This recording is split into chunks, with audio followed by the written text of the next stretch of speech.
Wisp Sports Radio, the voice of women in sport.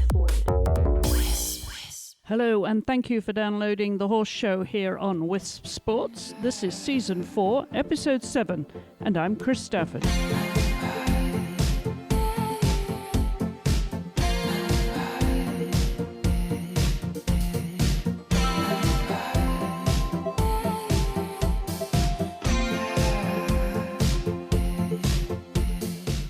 Well, it's been a busy few weeks in international equestrian sport with the Land Rover Kentucky Three-day event happening just last week. And this past weekend, it was the turn of the Mitsubishi Motors Badminton Horse Trials in England. And we're going to hear from the newly crowned Badminton Champion, Piggy in just a moment.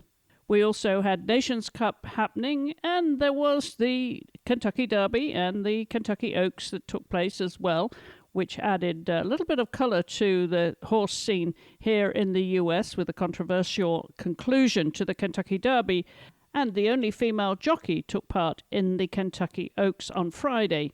But we'll be focusing on the 3 Olympic disciplines a little bit later on in the programme when I'm joined by my friend and colleague Louise Parkes. But as I mentioned, this past weekend, Britain's Piggy showed her consistency by clinching her first Mitsubishi Motors Badminton Horse Trials title. This is also Piggy's first CCI 5-star win, having competed in 324 internationals, no less, which included 24 at this level. And after jumping a clear show jumping round in second place, it was a nail-biting finale when the overnight leader had one rail down, which he could afford to, but not the time faults. And so badminton had a female winner for the first time since 2011.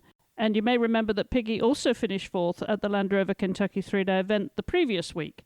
Piggy joins me now from her home in Northamptonshire to tell us how it feels to be the new badminton champion. Well, Piggy, a huge congratulations. What a fantastic win for you. Have you come back down to earth yet, or are you just still head in the clouds celebrating?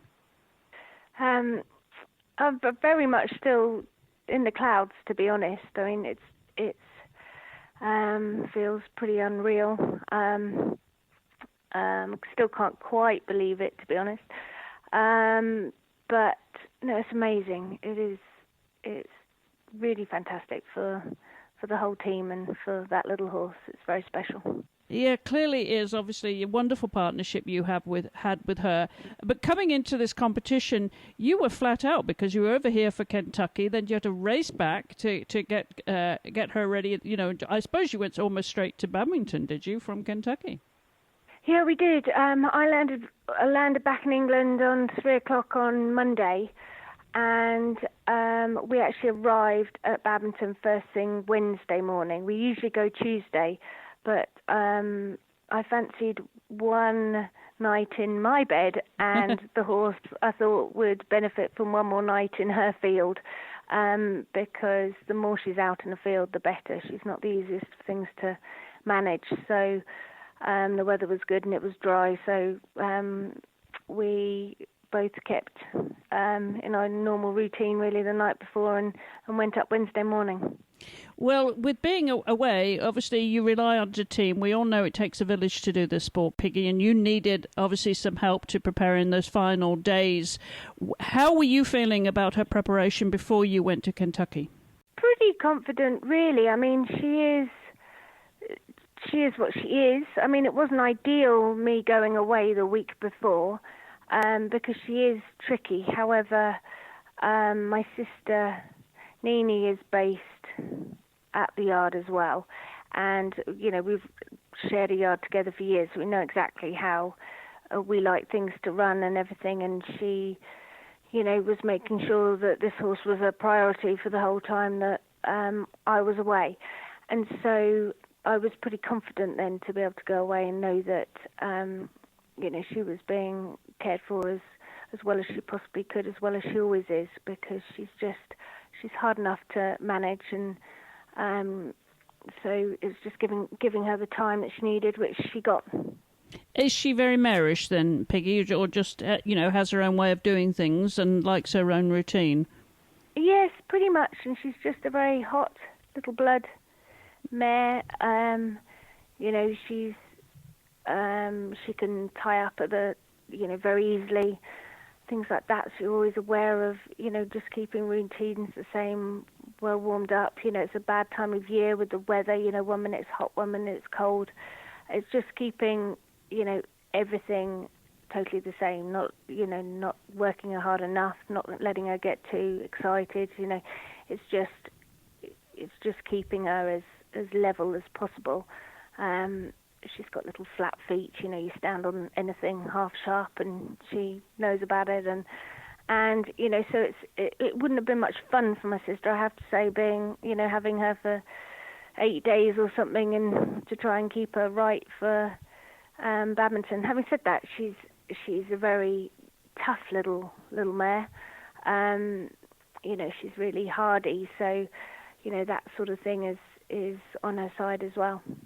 So when you got to Badminton, when you started to ride around the park, how did she feel? Did you think, well, this could be her year, we're going to get the best that I'm ever going to have from this mare? Did you get that kind of feeling from her? Not at all. Not at all. You could probably count on one hand the times during the year that I think this resembles nice dressage. And she always arrives at a competition and she's a lunatic. So she's never really a one-day horse at all. And it always takes those few times of coming out of her stable and going and getting used to the atmosphere and working to just get a little bit closer to feeling like this is, dotting the I's and crossing the T's and resembling dressage. And to be fair to her, every time I worked her, she just, was going that little bit better, and she just felt very professional. Of when it actually came to a test, she just went in and really tried. She pricked her ears and, had some presence to it, like she actually enjoyed going in there and being in there. And she doesn't do anything particularly spectacular, but she just had presence to her, and she let me ride her, and we had a clear round, which, I think there was probably a lot of horses that came in after her that looked smarter and did flashier movements, but they just had a couple of mistakes, which just dropped them a couple of marks behind. So I was so proud of her, the way that she, let me ride her and tried so hard, and we had a clear round there, so it just stood us in good stead. Absolutely. Well, it is all about rideability, obviously, and when you saw that track, which will be what you've been there now a handful of times to Badminton, how did that compare to what you've ridden in the past there, and how did you feel it would suit her this year? I've actually only been to Badminton, I think, about 5 times, I think, before, so I haven't ridden it that many times. I've walked it quite a lot, and it varies always at Badminton, or has done over the years, and I definitely thought this year, our first course walk, we did scratch our heads a bit with some distances and how we thought horses might see some of the questions, and I think it left us all a little bit unsure on our first course walk, and I'm happy to tackle most courses on her because she's an unbelievable galloper, and she's just got the heart of a lion. All she wants to do is try and get between the flags and try for you. She has her own way of going. She can run very low on her head, and she always just takes a bit of balancing for the fences, but other than that she wants to do it. So it's a great feeling to have that in the back of your mind. But the more we walked the course, the more we started to see some lines a little bit better, or start to figure it out. And the bank, the Normandy Bank or Outlander Bank, I think it's called, I can't remember, but that actually rode very well, but it walked fairly hideous. But it was amazing how the horses did deal with that. But no, I think in the end it was a very clever course, and it did take some riding, but if you had your lines and the pace you wanted and a good horse, it was done well. And she came out of the day well and had a good night's rest, did she? How did she feel on Sunday morning to you? How confident were you? I'm never confident with her with the show jumping, but again, it comes down to she's a trier. She wouldn't be, you could practice that course all day long and build it at home and never have a clear round out of her. She trotted up after her cross country like she'd not done a thing. She looks fantastic. I think she probably gained weight while she's there. She's a fat little bullock, which, a few years ago when we first had her, she was, skin and bone, and she wouldn't eat, and we couldn't get any weight on her, and just how she's changed over a few years, and what she looked like after her cross country, it was really impressive. Really, bless her, and her little legs are just, so tight, and she's just a great hard little girl.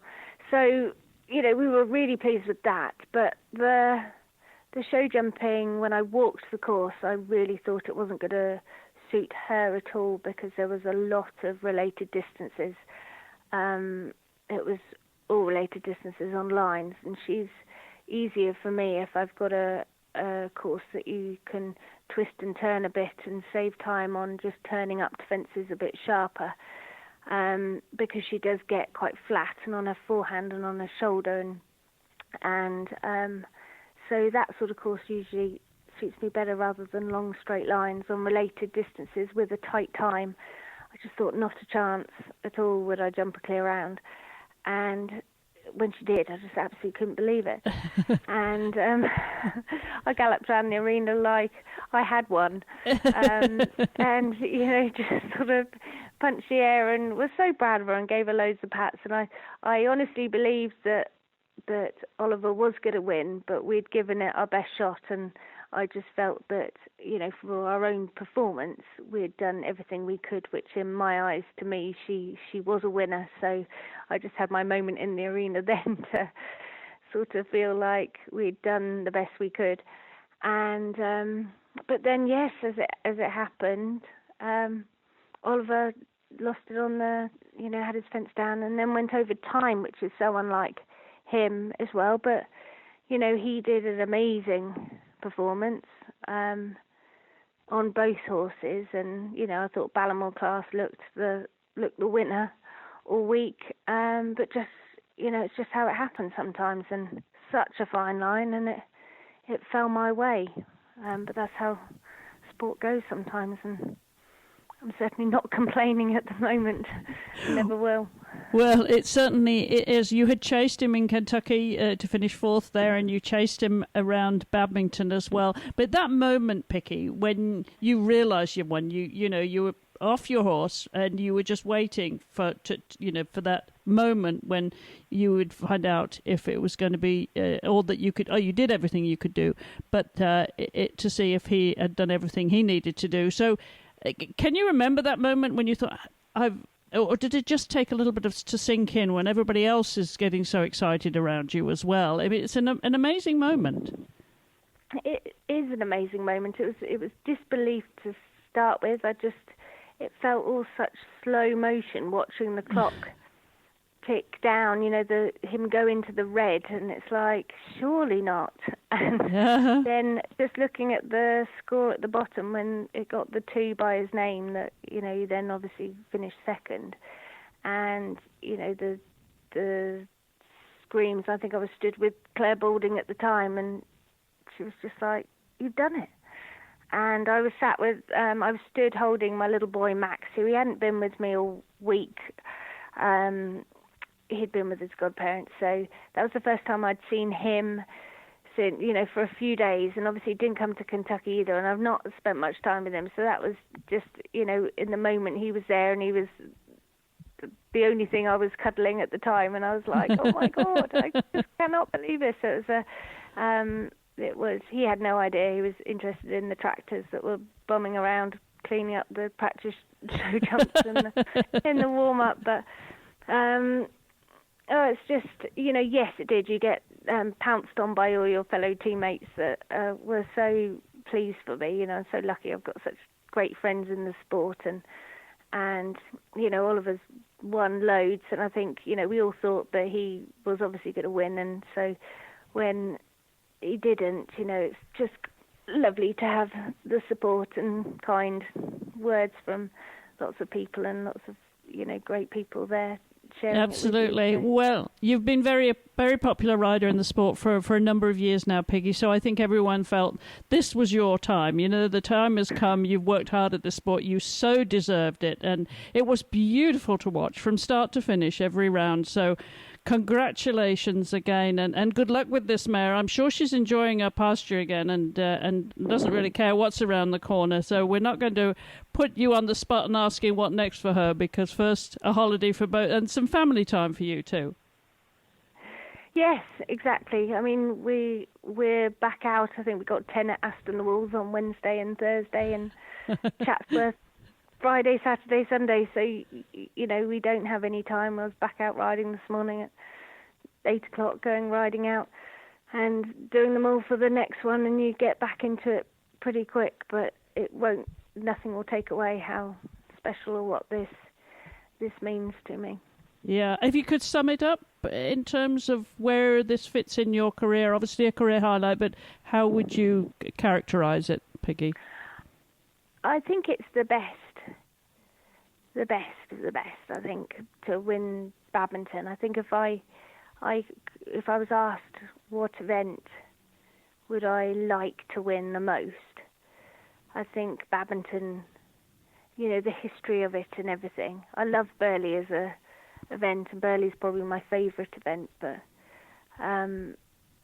badminton, just with the history, and it's we've grown up, haven't we?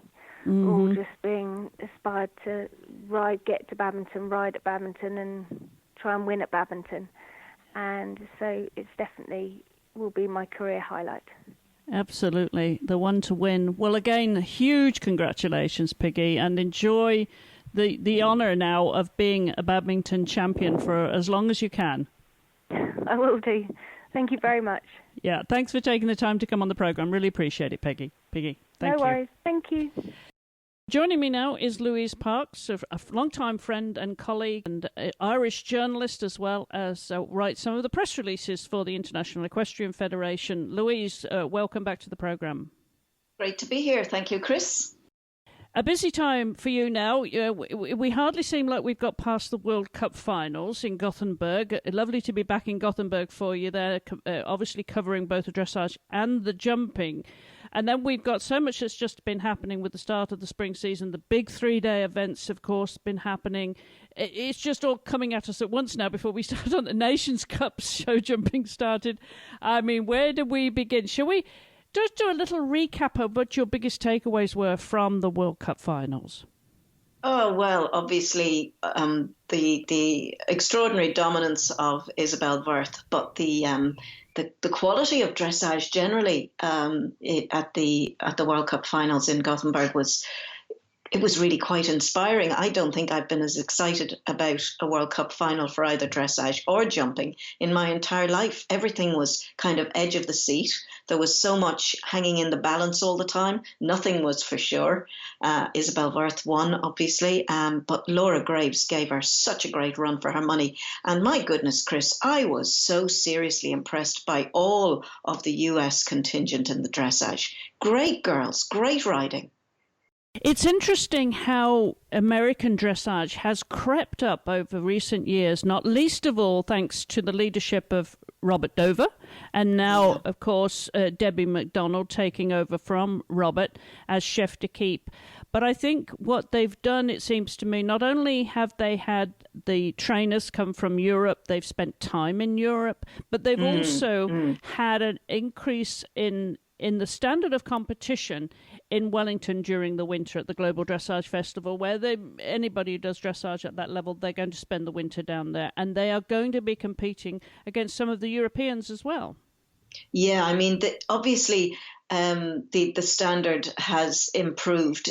Not that they weren't always excellent riders, but it's like any of us. If we're competing against people at the same level, most of us don't improve very much. It's when you compete against people who are really pushing it to be better all the time that you really raise your game. And I just loved Casey Perryglass and her doublet. I won't try to pronounce the first part of his name, but fantastic stuff. And Adrian Lyle, I mean, both of them with Salvino, both of them were just really, they gave cracking rides right through the whole few days of sport. And it was, I mean, it looked like the US team is going to be really out in force when it comes to Tokyo. I think what we're seeing now with them, and I said this to Debbie when she came on the show a few weeks ago, actually right after Gothenburg and those finals, we're seeing a consistency and a depth in the quality of riding now at the Grand Prix level, which we need. I mean, we've been there on the fringes of the medals now for a little while. It's not that we're new to the scene, but I think what we're seeing now is a consistency. And there's more horses coming up to this level, more choice. So I think that was the point I made to Debbie. They now got more choice in the depth of riders and combination. So Adrian's horse is by far the younger. Obviously, wonderful Verdades is 17 years old now, and Doublet is 16. So one of the phenomenons of the whole Gothenburg dressage competitions all the way through was how many of the older horses were just sparkling.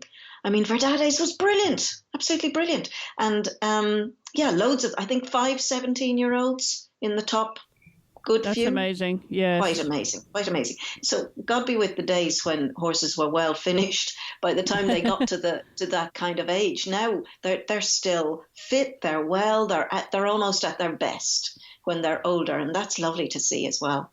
It is indeed.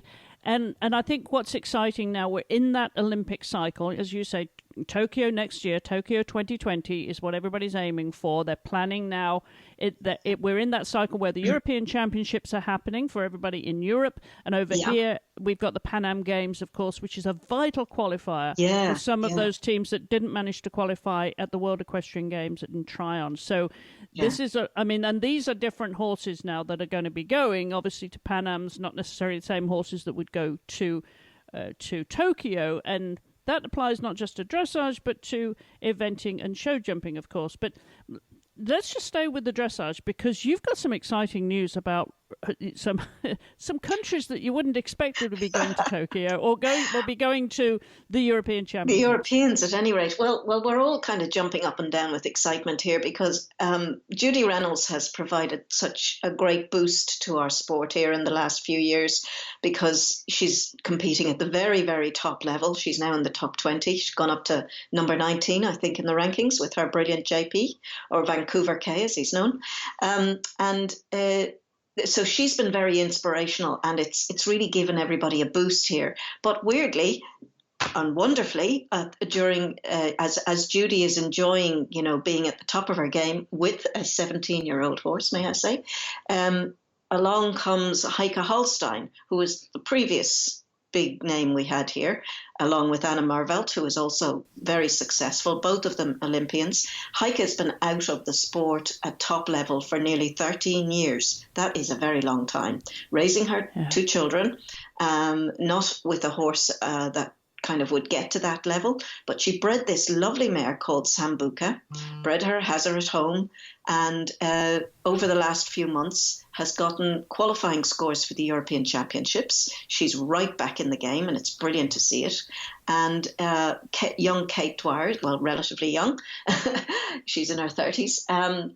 Kate Dwyer has a fantastic horse as well, Snowden Fabergé, and she's also got her European Championships qualification scores. So we have 3 people in line. We are quite likely to get qualification for Anna Marvelt as well. She got her first qualifying score on a new Lusitano that she acquired not too long ago. And suddenly, a little country on the edge of Europe that really has no reputation apart from the odd brilliant rider is going to have a team at the European Championships for the first time in, I think, 16 years. So this is a bit exciting for us. It is. Ireland gets to get on a place on the map of international dressage, which, not to belittle what, the work that you've put into it, these riders and finding these horses and coming back into the sport, as you said, like Heidi is. But, it's not like you've ever been a leading nation in dressage. I mean, there's been no. show jumping and eventing is what you're known for. And interestingly enough, I was talking last week to the Mexican rider who actually finished at Kentucky last week, and being from Mexico, again, eventing is not their sport. It is of all the equestrian disciplines, it's show jumping, which actually segues very nicely to another story that came out of this weekend, which you wrote about, the Nations Cup, and a comeback for that Mexican rider, Lorenza O'Farrill, which I read in your story. She actually competed at the 1998 Rome World Equestrian Games, which I don't know if you were there, my friend. I was there. I was indeed. You were, right. Yeah, I was indeed. And that's a wonderful comeback. Yes, me too. Another lovely comeback story. Yeah, they were the amazing games, Chris, as you will remember, that Rome only took on because Dublin pulled out. Do you remember that? And they managed to put it together in the space of a year. It was nothing short of a miracle, and they did a great job. Yeah, I mean, I loved that whole evening yesterday, sitting watching my FEI TV, watching it all unfold. How often do you think that a Nations Cup with just 3 teams in it is going to be a thriller? We had Mexico, USA and Canada fighting for the qualifying points to get to Barcelona, and for that whole regional exercise they do this. It's North Central America and the Caribbean is the region, and just brilliant. And the Mexicans had already won with a very young team in Wellington, and out comes another selection with just one of those riders, that 25-year-old rider, and the other 3 had not been on that original team there in Wellington, and they just were fantastic. But the hero of the whole thing is Lorenza O'Farrill, who I've heard of before many times, but had never had a conversation with her. And I spoke with her last night, and what a lovely lady. She's 49, and she has made the most incredible recovery from a crippling injury. She told me last night that she was coming out of an arena after a prize giving, and a horse just lashed into her with his hind legs, kicked her really, really badly. She got a very severe spinal injury. Initially, she thought, she was going to be able to cope with it because it appeared she'd only damaged one vertebra in her back. But in fact, it deteriorated so rapidly that she ended up being unable to walk. She's had a whole series of spinal operations, and she's had a major operation on one hip. And 7 years later, here she is, cantering round in the victory gallop at her home event in Coapexpan last night, and just thrilled with herself. She's a lovely rider, a really nice lady. She only had one time fault in the first round and jumped clear in the second round when she was the 3rd rider to go for the Mexican team to win it for them. And it was just a great competition. And I just love the way the Mexicans are so willing to share their excitement and their love of the sport. And she really was thrilled. Absolutely lovely story. It is a lovely story. There's your Latin American blood for you, isn't it? They do. Yeah. But apparently, because O'Farrill is spelt strangely because it's ILL instead of ELL, but she's got some Irish blood in there apparently. So you see, we make all sorts of claims to fame here. You do. And speaking of claims to fame, where the Irish blood is concerned, you did pretty good at the Badminton horse trials this past weekend. Irish horses are fantastic. Irish horses dominating, and talking about a woman and time faults. You talked about Lorenza getting that time fault in the first round. Well, it was a time fault that enabled Piggy French, who had gone clean before Oliver Townend there, who won, of course, at the Land Rover Kentucky Three event last week. On another horse, he goes to Badminton. He is leading up until the final round there, when he has a time fault that gave that competition to Piggy French, who, you look at Piggy French and you think, oh gosh, she's been around. She has been around a long time. She hasn't actually ridden that many Badmintons, and now she gets to win. She did a beautiful clear round. It was a beautiful performance and deserving. I think she said this was her 5th Badminton, I think she said yesterday. And the horse doesn't have a very Irish name. It's called Veneer Chimera, but it was bred by a lady called Catherine Jackson in Monaghan. And it's just fantastic. I mean, Irish sport horses took 6 of the top places and 8 of the top 10 spots on the final leaderboard. That's pretty impressive. We do breed good horses. We cannot deny that from you, absolutely. Where your claim to fame is in Irish horses. It may not be in Irish dressage yet, but it looks like that's coming too. Yeah. So what a fantastic competition there. I just do have some stats on there. I am looking at badminton, and this is one sport, as we know so well, that is equal gender there, and it's proved that to be that case in badminton. There were 26 women that actually finished, 38 started, and that was a total of 56 who actually finished. So you're looking at about half, right? And the same with Kentucky. Previous week, there were 15 women finished, 21 started, and there were a total of 31 finishers. So again, 15 from 31. You're looking at in about 50-50. So if ever there was a mixed gender sport, it is in equestrian sport. Yeah, it sure is. And I mean, the women give the men on level pegging, give them, a really good run for their money. There's no two ways about it. And we also have longevity too. We look at some of the riders. You mentioned some of those riders, like Lorenza was already 49, I think you said, late 40s. In eventing, we've got the likes of, excuse me, not quite as old, but the riders that have been in the game for a long time, like Christina Cook and Funnel. She'd got, a couple of rides, 3 rides, I think. It's a sport where they just keep coming. If you're a good horsewoman, you can keep producing the horses, right? Yeah, you sure can. So that was a terrific competition. Did you see any of it this past weekend? I saw a little bit of badminton, not a lot. I was out competing myself a little bit over the weekend, so I only dipped in and out of it. But what I did see was a bit of cross country, and I did see Piggy and Veneer Chimera flying around that track. And it was really quite interesting to look at the track, Chris. I thought they were commenting at the very end when I got back into it again. I think it was Scotty who was saying that for Ian once Stark, for those who don't Ian know. Stark, yes, sorry, that we didn't have any swimmers this year, and I think that was a deliberate ploy in terms of the fence in the lake. It was deliberately not made to be so tricky that people would get tipped up into it, and I think in a way it's kind of great because yes, there were people who had problems around the track, but it was really fair. And came at the end, it came down to the very best of the best, and that's what good course building is about. Whether you're show jumping or cross country riding, it's about getting the best riders to come through to the last day and then sorting them out. I loved it. I loved watching it. I thought really it was a exciting. tremendous competition, and there was a lot of that didn't make it around, but they were spread around the courses. The faults, They were. I thought, and when you mentioned there. The signature lake fence wasn't as imposing as it normally is. It wasn't, and we didn't see anybody take a duck in there. Up. Yeah. But it seemed to me that the other water, which was on the new loop on another part of the course, it's only been there for the last 4 or 5 years, I think, that was more decisive, that water jump. There was a 6-foot drop in. There was some that didn't even want to go in.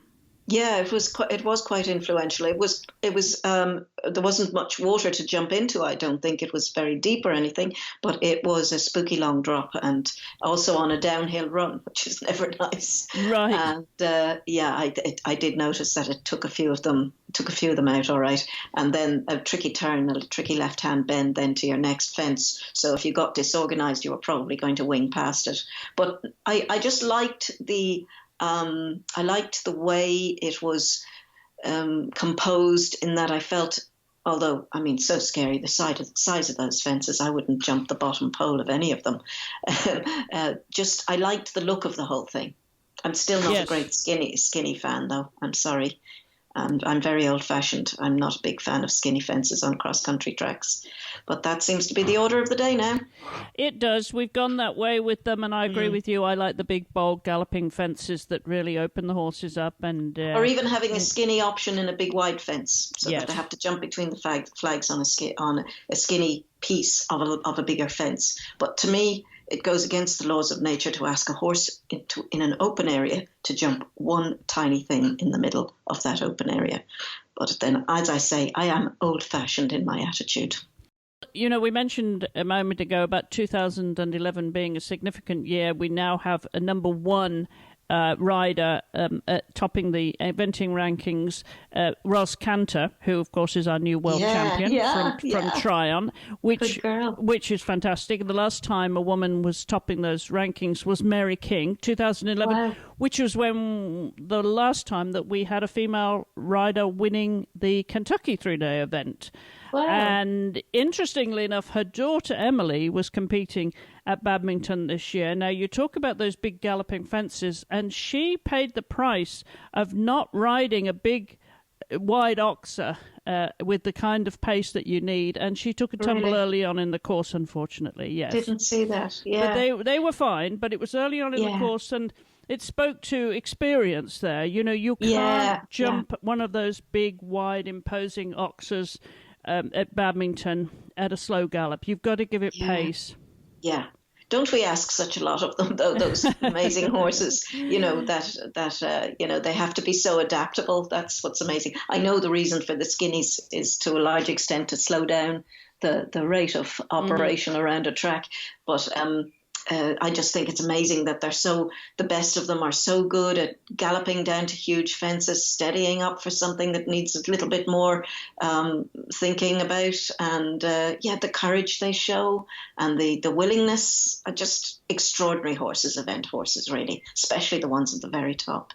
And Ballamore class, I mean, Ollie's horse, just fantastic, beautifully named, really, really class, real class. Finishing second, and then I mean, Chris Burton then also with his couple, they're just fantastic horses. Wherever you look, and I have to say, disappointing for the Americans, although Woodgie Savannah Fulton, rode Captain Jack, and they finished 53rd. They finished down the order at Badminton, but they did complete yet another 4-star event, or now 5-star event. But the Americans over the whole overall were disappointing. Tammy Smith actually withdrew Wembley before the start of the first inspection, and Jenny Carras, unfortunately, she didn't make it around with Fernhill Fortitude, another Irish horse, Fernhill Fortitude, but it wasn't to be for her. She used to train with Philip Dutton and has been based over in Europe now for a little while.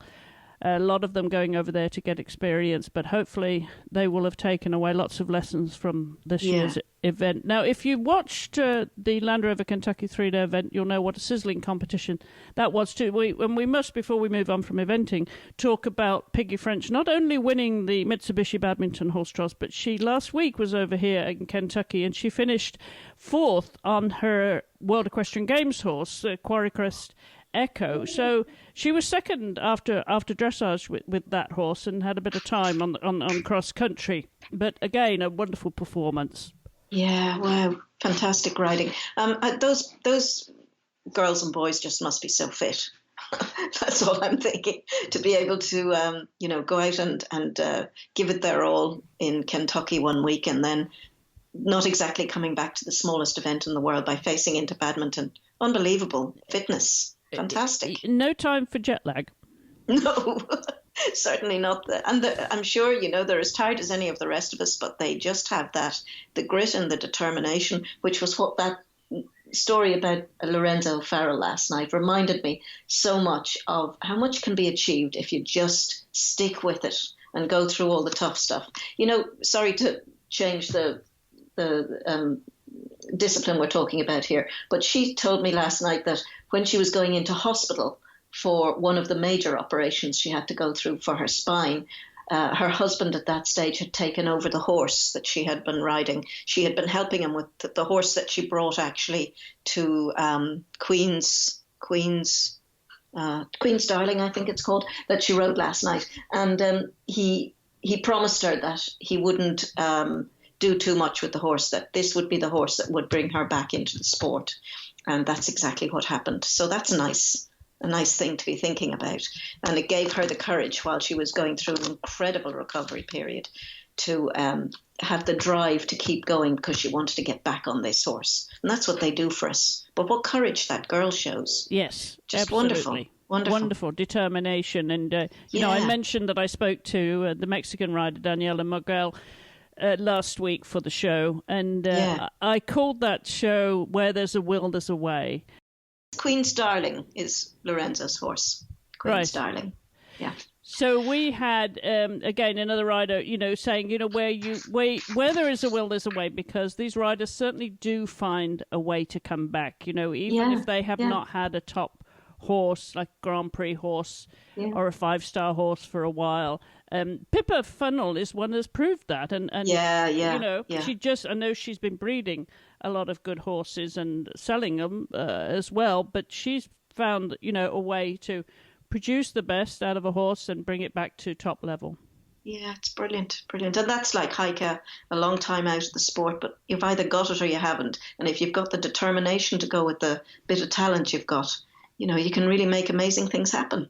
Indeed, that's so true. Well, talking about amazing things happening over the weekend, I don't know if you followed the Kentucky Derby and the Oaks that we have here at Churchill Downs each year. The first weekend in May, the first Saturday in May, as we call it, is when, of course, the Derby happens. But the day before was the Oaks, where the fillies get a chance to show off. And we did have a female jockey in Sophie Doyle, who's actually a British-born jockey. I don't know if you follow any of that, but it's good to see a female jockey in one of these classic races. Yeah, fantastic.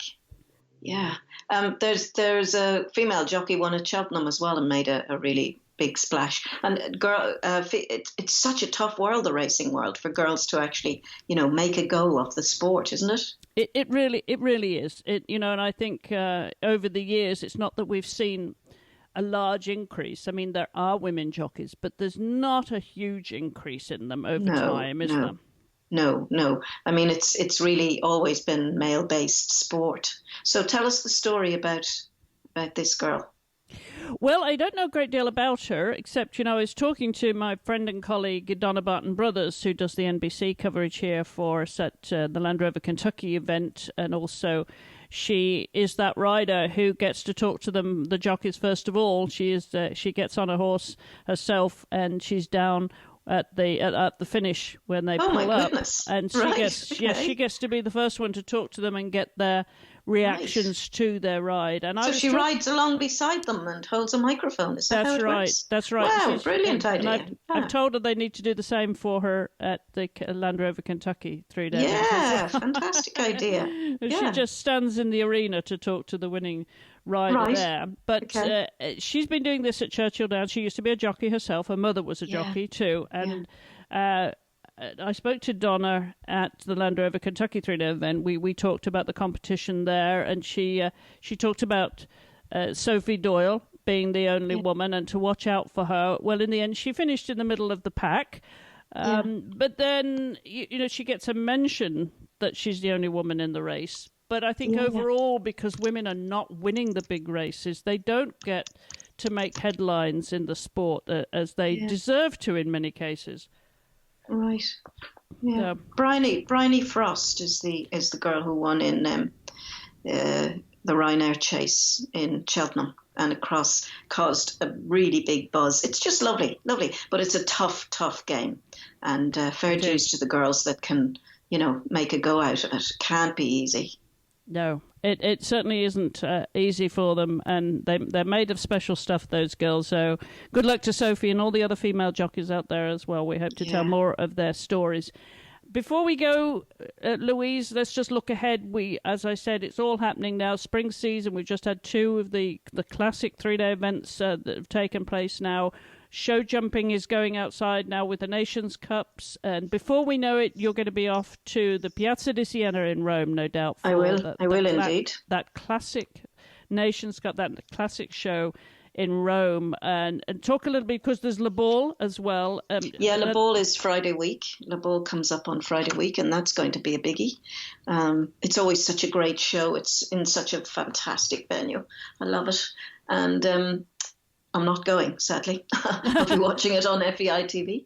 But yeah, so that'll be happening. And then just a few days later, then I get on a plane to go to Rome, work with a fantastic team over there. Absolutely love the show at Piazza di Siena. And then it all just rolls on at a rapid rate right into the summer, coming up to the Europeans. There'll be the test event in Tokyo as well, so it'll be interesting to see what people have to say about that.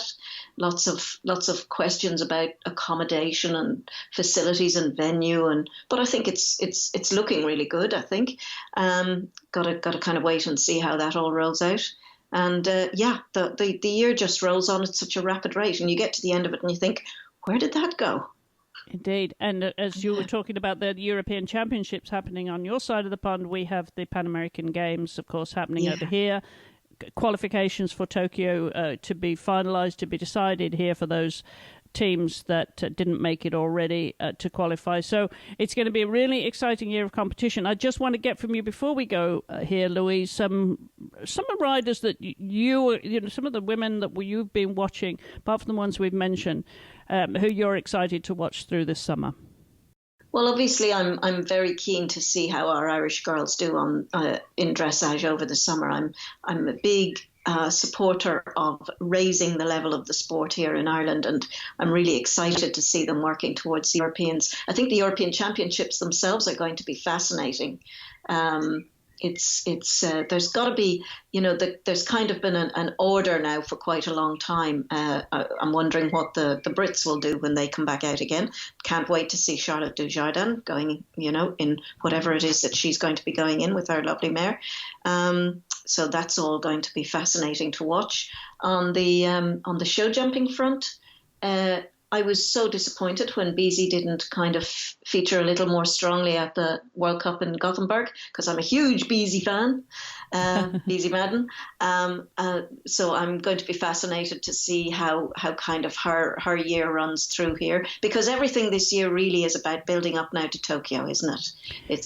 That's kind of the next big target. Isn't it hard to believe we're looking at another Olympic Games? How has that happened? I know, the cycle comes around all too quickly, doesn't it? So quickly. But there's lots of great girls in the top end of the show jumping at the moment. Lots of really exciting people to watch. One of my favourites is the Belgian rider Gudrun Petit. Do you know her? I'm not too familiar with her. I've seen her name in writing, but I've never spoken to her. Yeah, she's got again. I get the chance to speak one-on-one with these people every so often, and you always get to find something about their personality or their career that's a little bit fascinating. And she rides a seacoast horse that is quite difficult, Pebbles, and. What I love is the way she manages to manage the lunacy of this horse. She admitted herself that one of the keys to him being so brilliant is the fact that he's so difficult. And funny enough, somebody else was saying to me recently about, it was Lorenza last night, was saying that this Queen Starling is actually one of the spookiest horses you could ever sit on. To the point where it becomes ridiculous. You'll jump a huge course of fences and the horse will throw a complete wobbler about a crisp packet lying on the ground. You know one of these horses? That's my own pony. It's exactly the same. And it's so frustrating, because I remember Kevin Babington used to say it about his lovely old horse as well. The same thing. Wouldn't go through a puddle. Had just jumped a massive, wide, open water fence in a Nations Cup, would come out of the arena and dump him off because he didn't want to walk past a puddle. But Lorenza says that her Queen Starling is a bit like that, but she has managed, instead of trying to solve the spookiness, she uses it to her advantage. And I thought, there's a clever girl. Absolutely. And I think Gudrun does the same. Gudrun does the same with Pebbles. Instead of trying to stop the horse from being tricky, she uses the trickiness to her advantage. That's real a horsewoman, isn't it? It is, indeed. Indeed. Wonderful stories. Great horsemanship. And we will continue to watch it through the spring and summer season. And we'll catch back up with you, I think, as we get closer to the Europeans. So maybe we could do a little preview there of the Europeans. Coming up to Rotterdam. That's going to be a fascinating week. Yeah. Let's do that. All right, super. Well, Thanks for taking time to come on the show, as always, Louise. Pleasure. Conversations from the world of women's sports.